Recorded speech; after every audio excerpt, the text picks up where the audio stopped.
Hari Om. Let's start with the prayer. Om Samasta Jana Kalyane Niratam Karunamayam Namami Chinmayam Devam Sadgurum Brahma Vidvaram Vasudeva Sutam Devam Kamsachanura Mardhanam Devaki Paramanandam Krishnam Vande Jagadgurum Tvameva Mata Cha Pita Tvameva Tvameva Bandhuscha Sakha Tvameva Tvameva Vidya Dravidam Tvameva Tvameva Sarvam Amadeva Deva Tvameva Sarvam Gurudeva Deva. Hari Om. We are doing the Panchadashi, 7th chapter. We are at the sloka 9. We'll chant the sloka 9. Nasangeham krutir yukta Nasangeham krutir yukta Katamasmiti chesrunu Katamasmiti chesrunu Eko mukhyo dvava mukhyo Eko mukhyo dvava mukhyo Ityartha trividhohamaha Ityartha trividhohamaha. So the question being raised here, who is the one who realizes? In this statement, what are the statement? There are two aspects of it. So the whole scripture started with this statement. There are two from the Maya, Pratibhimbam. The all-pervading consciousness is getting reflected in the Maya, generating the Jiva and Ishvara.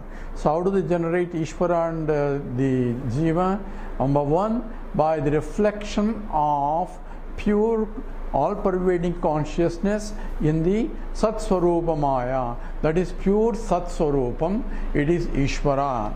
And the same reflection in the impure, the Sattva, impurity coming from the Rajoguna and Tamoguna, and from that impurities that comes from the Jiva. So both are reflections in the Maya. And from the pure consciousness level, which we also called Kutastha Chaitanyam, there is neither Ishvara nor Jiva. What is there is pure Satchidananda Swarupam, which is Ekameva Advitiyam, one without a second. That means it is infiniteness, which is in the form of existence, since it has to exist, and of the nature of consciousness, because the scripture itself says Prajnanam Brahma, consciousness is Brahman. Therefore, what is there is only pure Satchidananda, that is the absolute truth. And that is itself is Satyam, and therefore it is Nityam, and that is Akhanda, which is unbroken and undivided, that is pure Satchidananda. So what is a creation? Creation is only from the reflection in the Maya. So what is Maya? Ya ma sa Maya. That which is not there but appears to be there. Therefore it is an appearance only, because infinite cannot dissociate or differentiate or cannot create anything. Why? Because it's infinite. Only thing that's because by very process of creation it has to undergo modification, and infinite cannot undergo modification.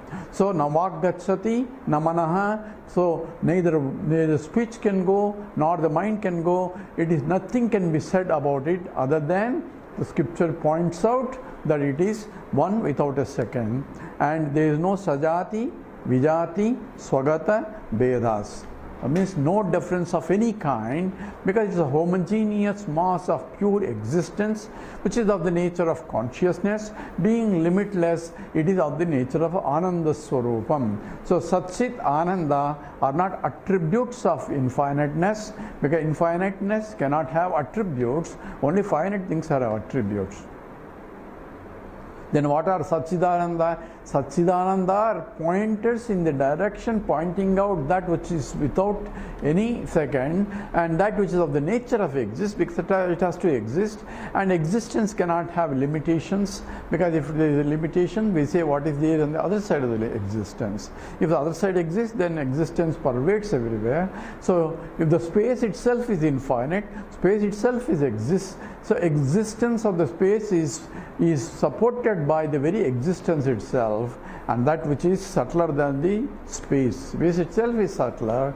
Space I cannot see. You think we see space, but we cannot see the space. What we say is space is gap between two simultaneous observations. That's what we call it as space. So there is a space between these 2 points that I am observing simultaneously, and therefore the concept of space comes into picture, because I am observing 2 things simultaneously. If I observe 2 things sequentially, that gap between the 2 is called time. So space and time are interrelated. But here, the pure existent consciousness cannot undergo any modification. It's only apparent modification and appears because of the reflection. And reflection occurs because the Maya has the capacity to reflect. So Maya is Prakriti.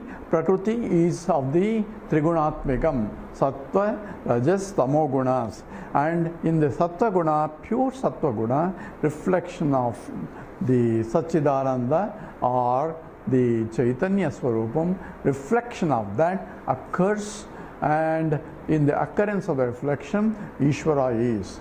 So in the subtle form of the expression of the Prakriti, before it forms into grossification, the reflection is occurring, and reflection occurs because it's a pure light of consciousness that is all pervading, and the medium is also capable of reflecting, and therefore reflection will occur.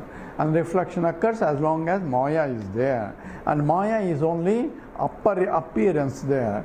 So the apparent mirror as though is there, in that reflection occurring, and pure such aspect of the reflection is Ishvara. And Sat with the Rajas and Tamo guna, Rajas involves agitations and Tamo guna actions, and Tamo guna involves the procrastination, lethargy and so on, and that is ignorance, and that's where the impurities are there. So therefore Jiva has the Tamo guna, ignorance, and Rajoguna, activity, because the life itself is dynamic. He cannot but act. That's what Krishna says, Nahi Katchit Chanamapi Jata Tushtasya Karmakratu. Not a moment you can remain without acting, because that's the life itself. Life itself is an action.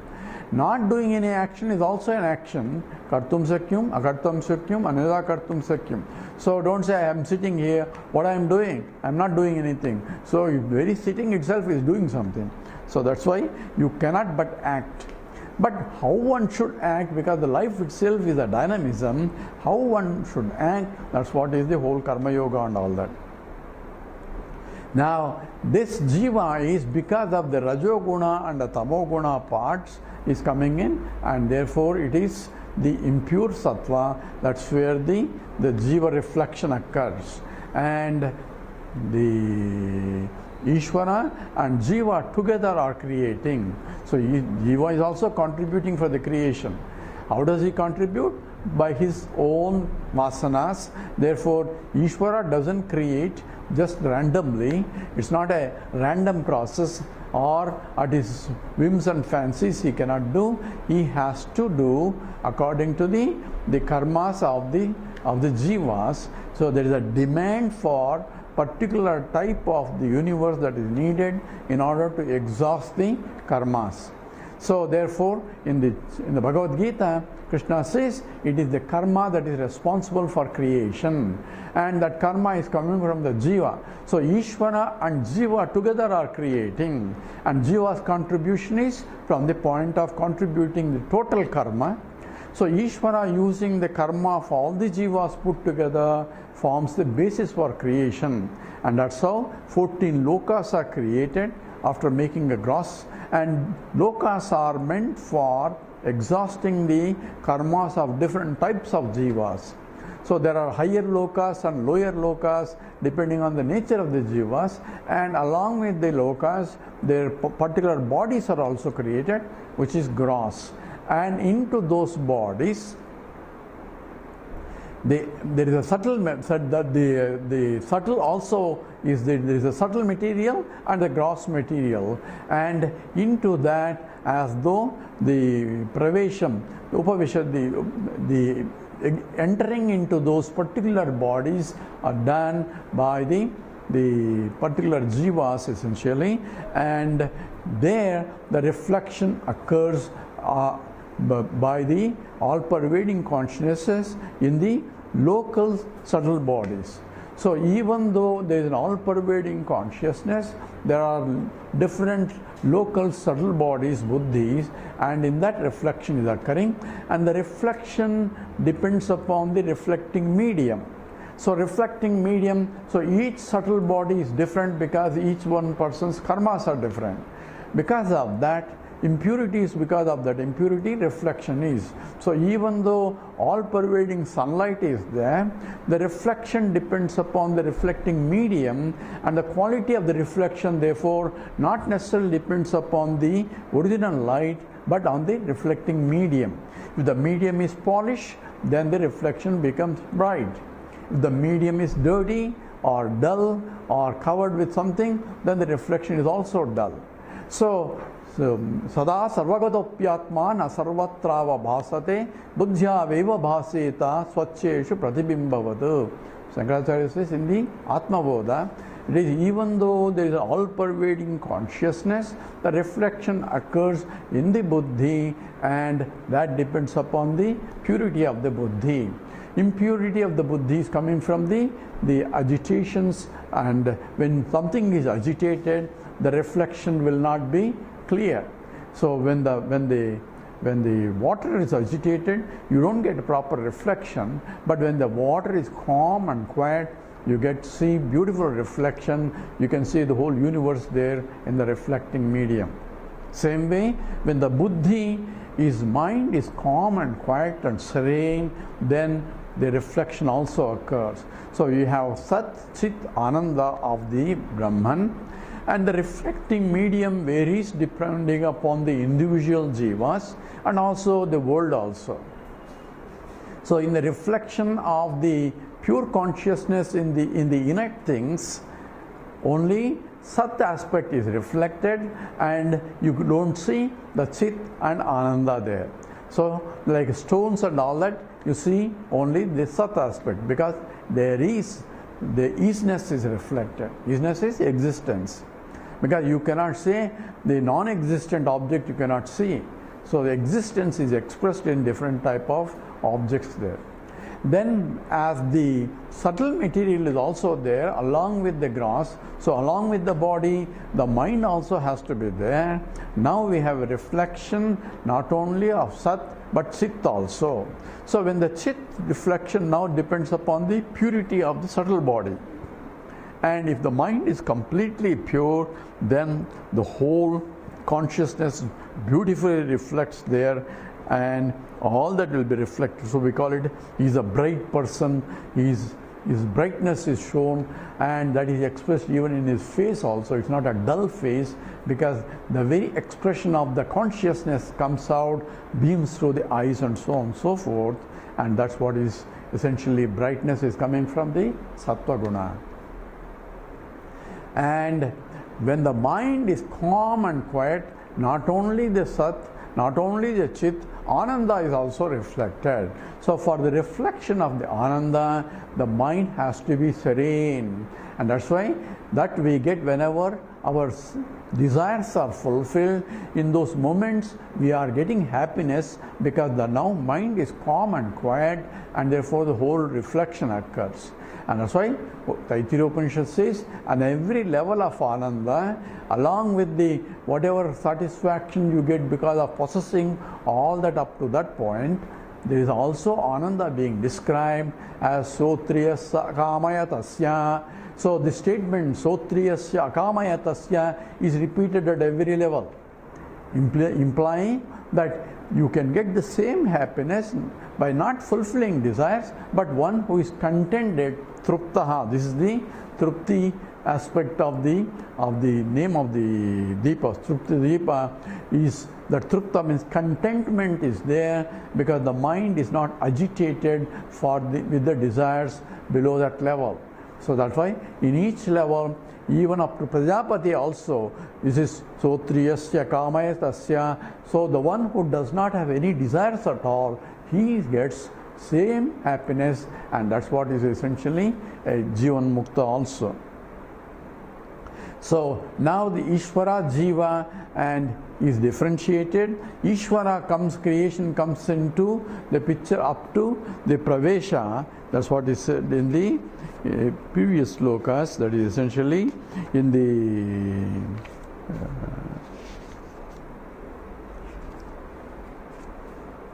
sloka 5, this is essentially, and the sloka 4 tells you in terms of the Ishana, the Praveshantaha. So Ishvara's role is until the creation, and Pravesha means entering into that, means until reflection comes, the Ishvara role is.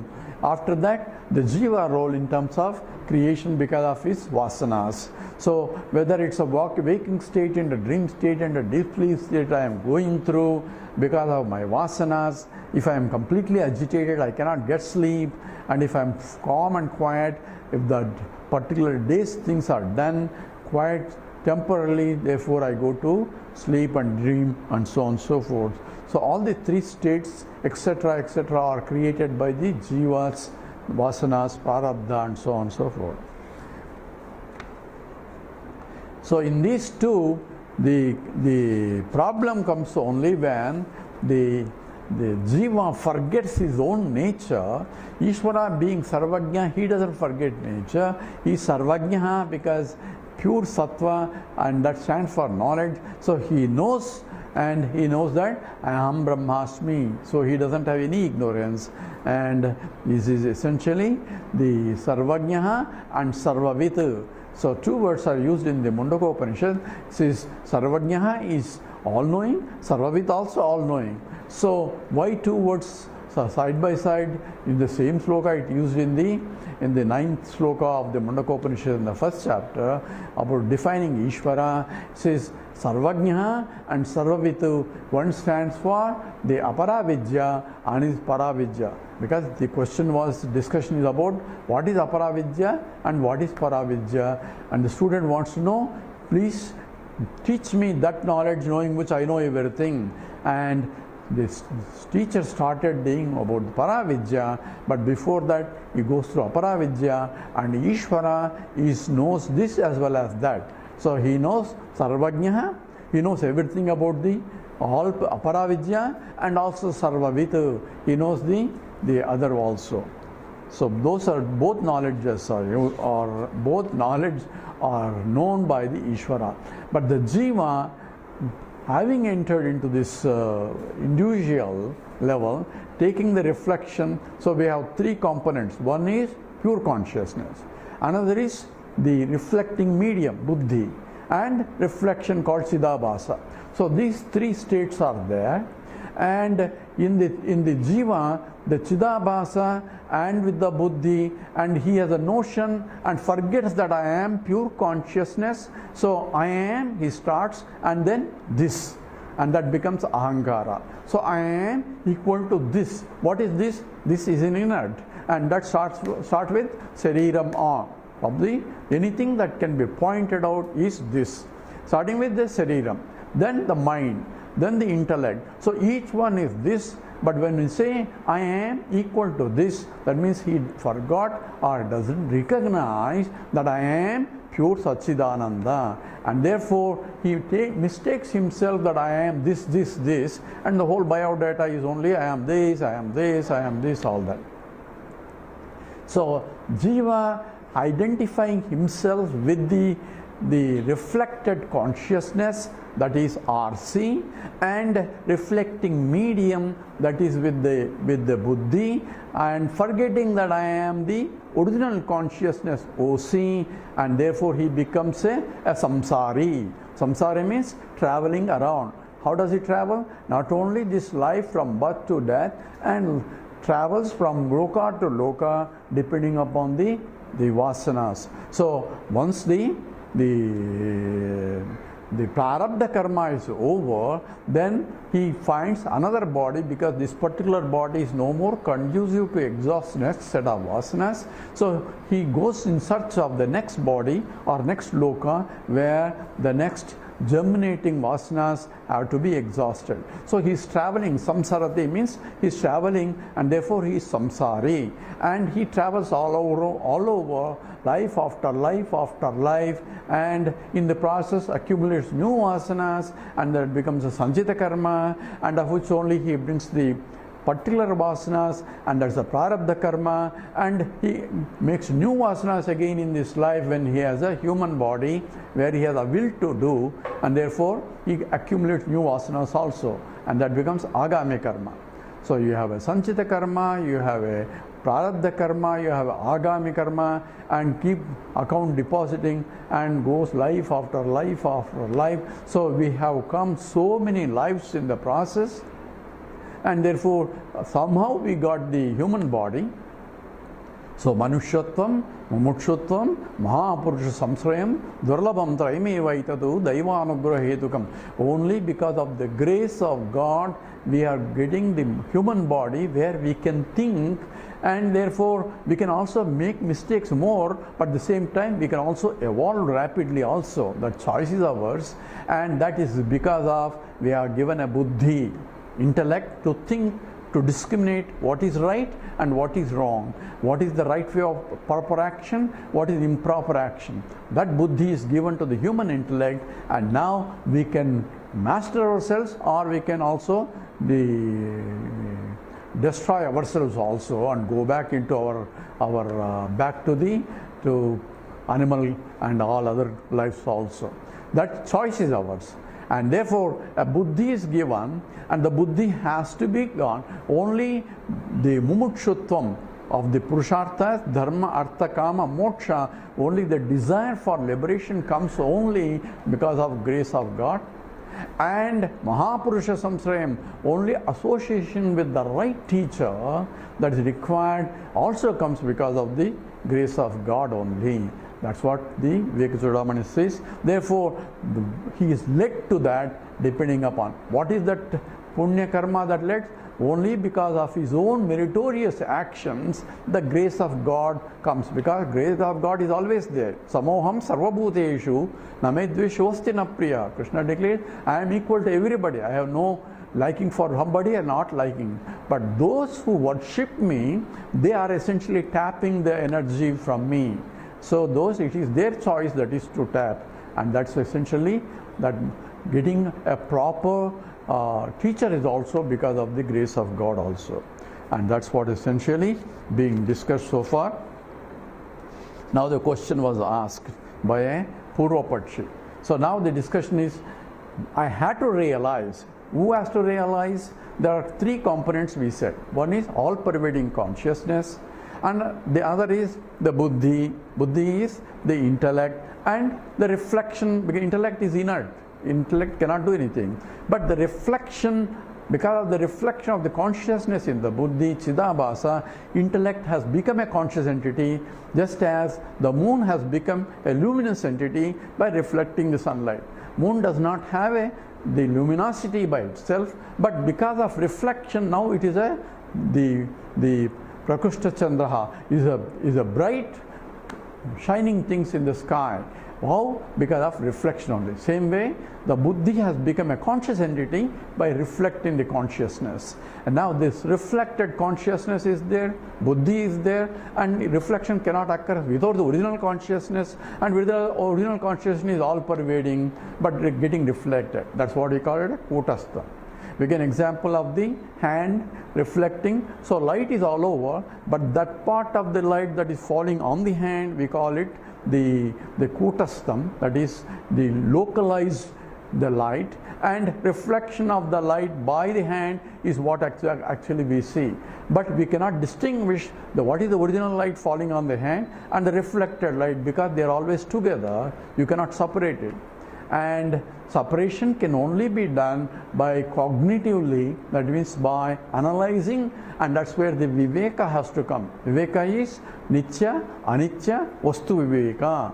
What is the eternal and what is ephemeral. In these two reflections, what is that which is coming from the hand versus what is the one that is originally falling on the hand. You cannot distinguish these two, but We know that the original light is there, which is unaffected by the reflection, but we know the reflection we are seeing. So through the reflection, I had to cognitively see the original light, which is unaffected by the reflecting medium. That's why we have Viveka becomes important qualification for moksha. Now the question is asked by a Purvapakshi. Says, Na asangoham krutir yukta katamasmiti chet. So who is the one who is going to realize? That's a question that is being posed. Because why should be a question? Because the original consciousness doesn't need to realize. It is all pervading, and therefore it is eternal, and there is none, it is one without a second. It doesn't have to realize. And the reflecting medium is only reflecting only, Chidabhasa. It cannot realize. And the buddhi is inert.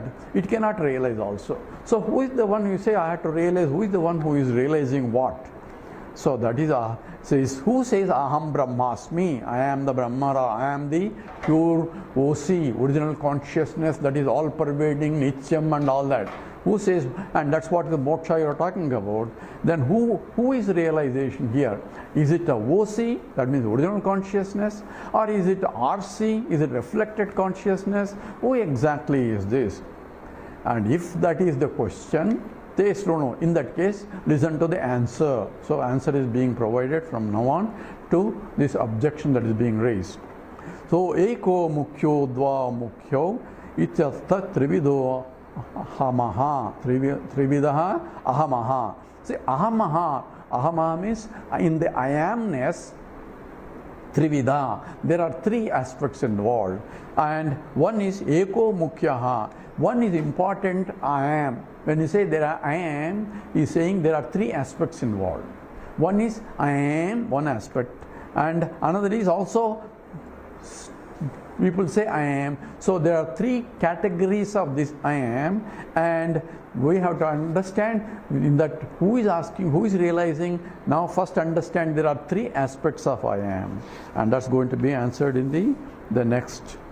What are those three, and who realizes what? We will do this, sloka 10 now. Anyonyadhyasarupena Anyonyadhyasarupena Kutasthabhasayorvapuhu Eki bhuya bhaven mukhyaha Tatra mudhai pramukhyate together. Anyonyadhyasarupena Kutasthabhasayorvapuhu Eki bhuya bhaven mukhyaha Tatra mudhai pramujyate.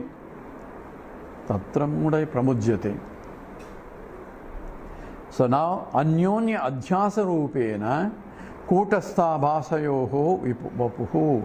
So Kutastha abhasayoho vapuhu. So even though Kutastha means that all-pervading consciousness that is falling on the, as though, quote unquote, falling on the local equipment, which is local buddhi, and that pure is of the nature of the pure consciousness. That means it is undifferentiated consciousness.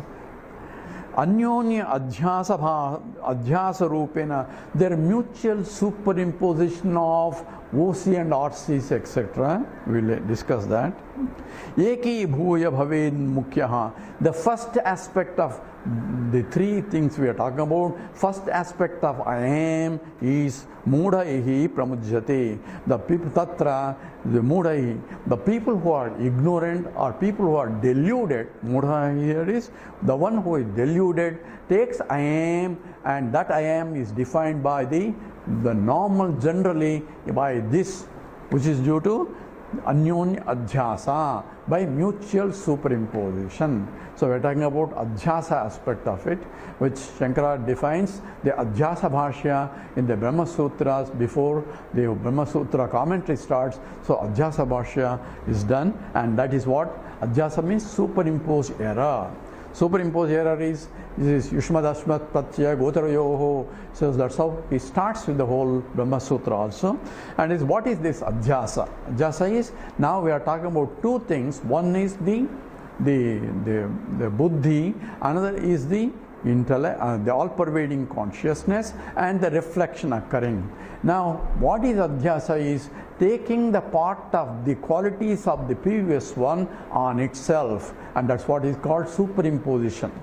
This is the buddhi, which is inert, takes the part of as though reflection coming from the pure consciousness and taking that as the I am reflecting or I am conscious entity. Who says that? Everybody says I am conscious entity. Who is saying? It's the buddhi is saying. So buddhi taking the property of the all-pervading consciousness as its property. It's like a moon saying that I am a luminous entity. So initially moon is inert, by non-luminous, but at the same time because of the reflection it has become luminous entity, but forgetting that it is because of the reflection of the original sunlight. If moon and the mind are related, the moon thinks that I am a self-conscious entity or self-luminous entity. In the same way, whenever somebody says I am conscious entity, I am self-conscious entity, who is making the statement? It's a buddhi. Where did buddhi? Buddhi is inert by matter is only. It's a subtle matter, but matter cannot be conscious entity. So it is a borrowed consciousness by the reflection process, and therefore it is taking the property of the pure consciousness on itself. That's called Adhyasa. So error of superimposition. And the error of superimposition from the buddhi point. The another point is that now the inert thing saying that I am conscious entity, and the conscious entity as though reflecting that I am inert entity. When I say I am, then you don't stop there. I am, then you add something else. I am this. Starting from I am the body, I am either at the physical relationships or at the emotional relationships or at the intellectual relationship. I am identifying with the relationships, because I cannot just say who are you? I cannot just say I am. I am what? So I had to say something, and whatever I say is different from I am, but identification of the properties of this which is inert things are superimposed on I am. So there are two mutual superimposition, and that's what essentially Anyonya Adhyasa. Kutastha, as though, quote unquote, superimposing the property of the inert things when I say I am this. And that is Mukhya Artha, that is the main Artham for many people, because of the Mudaha, because of the delusion. Delusion is taking illusory projection as a reality. I am, for transactions he needs the body, mind, intellect. Without that he cannot transact. But while transacting, he takes that I am only this, because he does not know that I am pure consciousness.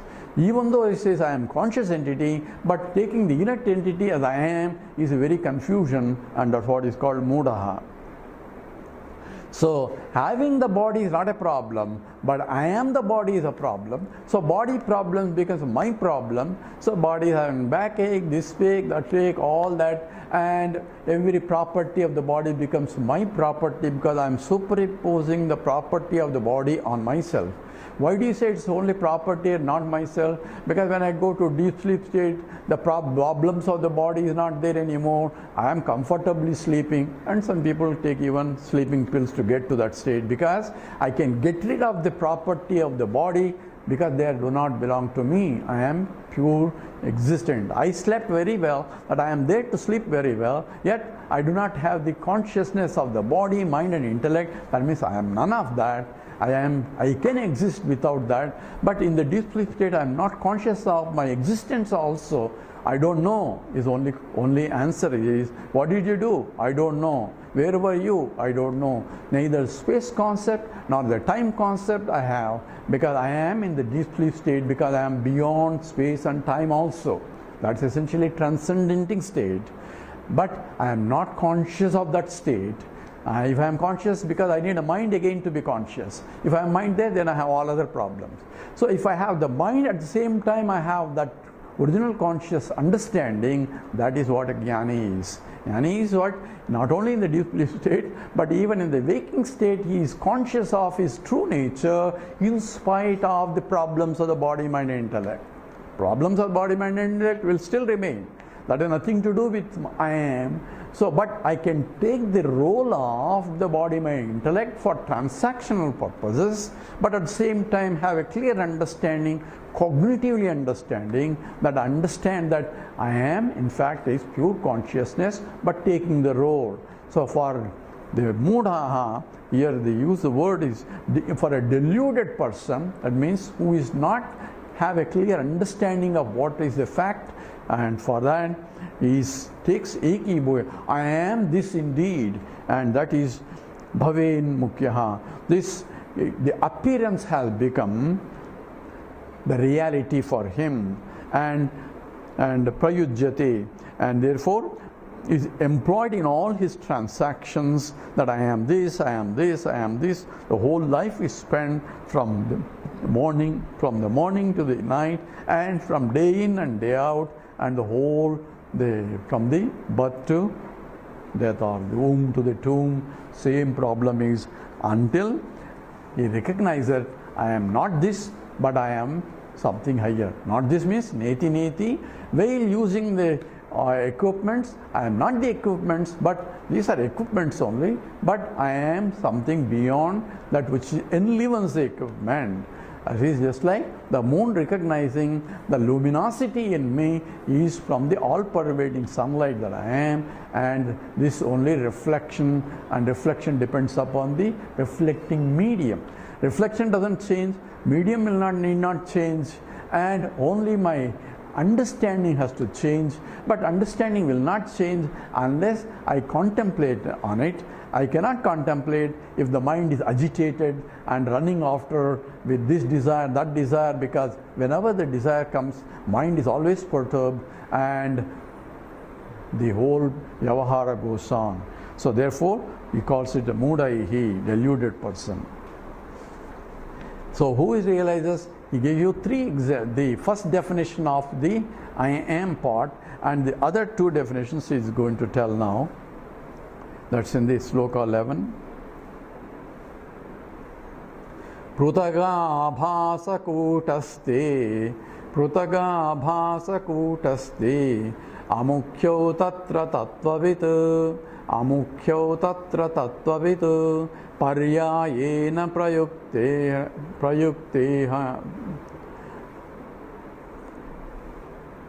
paryayena prayukteham,